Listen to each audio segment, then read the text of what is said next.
You don't really mean it. But not in this case. Oh, see, I've got a fucking coat rack finally.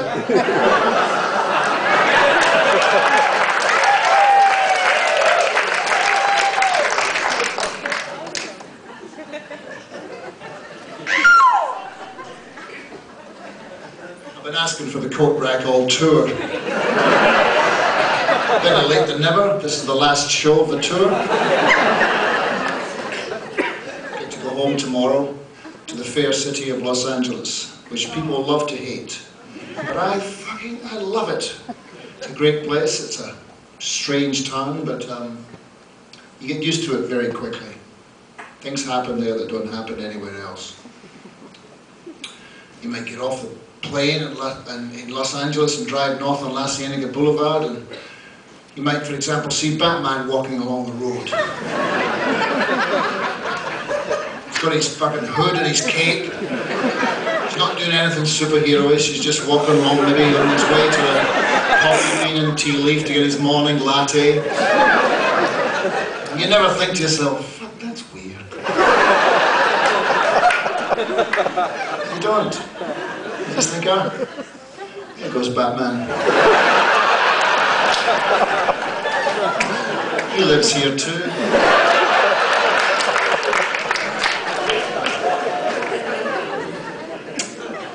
Chicago's good. All right, so you know, there's a band room there. You know, band rooms are there are many different things, but some of them are nice and clean because you know people like to clean up their band rooms and make them nice and pretty. And that one's reasonably clean.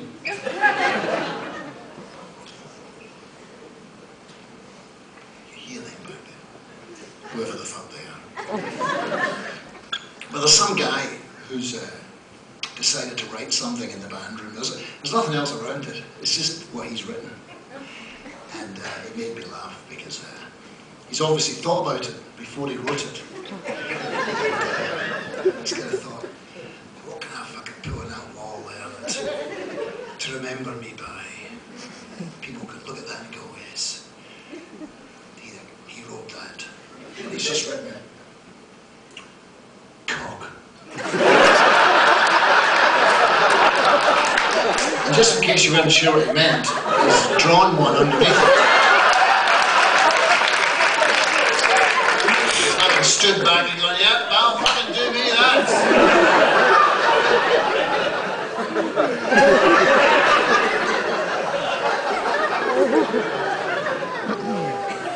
My name's Colin Hay, and some people think that I was born in Scotland, and some people think that I was born in Australia, but most people don't really care. Why should they? Because they're thinking about themselves, which is what we do. We think about other people for a little while, but eventually we get back to ourselves. But I was born in a small town called Saltcoats, and it's on the southwest coast of Scotland. And one day my father came home when I was about 14 and said, right, pack your bags. Well, I didn't say pack your bags. That's a bit of an exaggeration. I can't even remember exactly what he said, but he said, we're off to Australia. So that's what we did in 1967. We went off to Australia. And it was either Canada or Australia, but we thought, well, why go somewhere else really cold?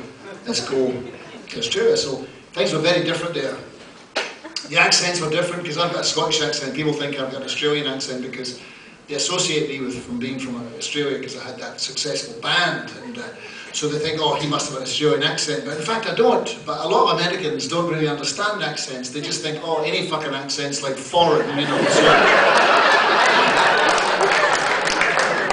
they say, oh, you have an accent. And I go, yes, that's correct. So have you. Oh, I don't have an accent. Yeah, you've got an American accent. Oh, I never thought of that. Yeah, there's a lot of fucking things you haven't thought of.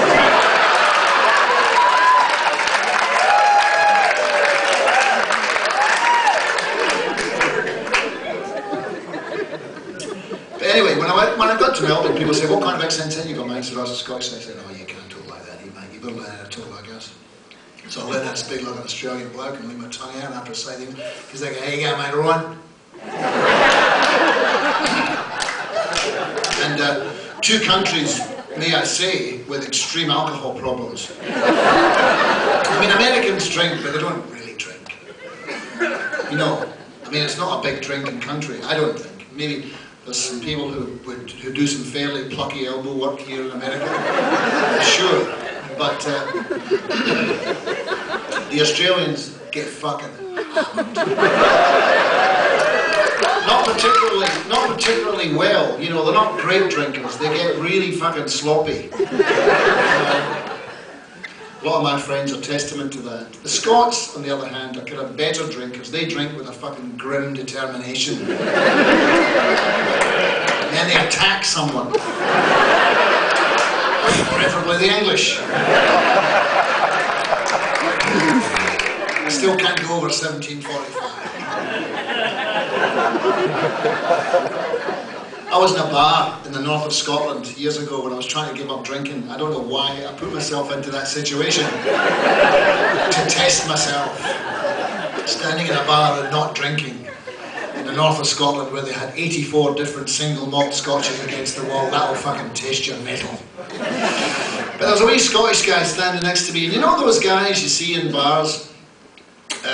And they've got no flesh at all, they're just kind of a big grey coat just hanging on fucking bones, you know? There's always one guy standing in a bar like that with a wee cap on, smoking a cigarette going...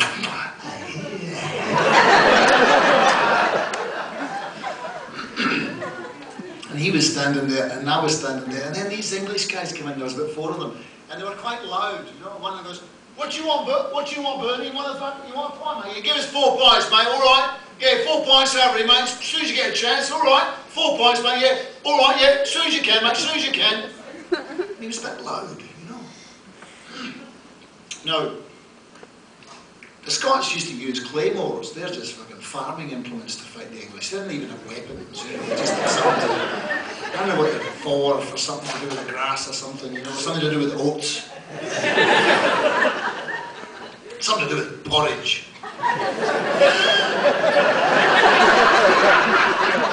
Love the fucking porridge, the Scots. What's the porridge with that? Anyway, after this English guy was just going, "Hey, all right, mate, yeah, go on then, give us 4 pints, mate." And the Scottish guy says to me, "You know, I think we can get the claymores out just one more time." I said, "Do you think you've got one more in you?" And he goes, "No."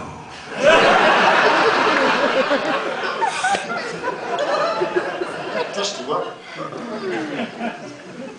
Look, we'll get fucking 3 or 4 songs done tonight.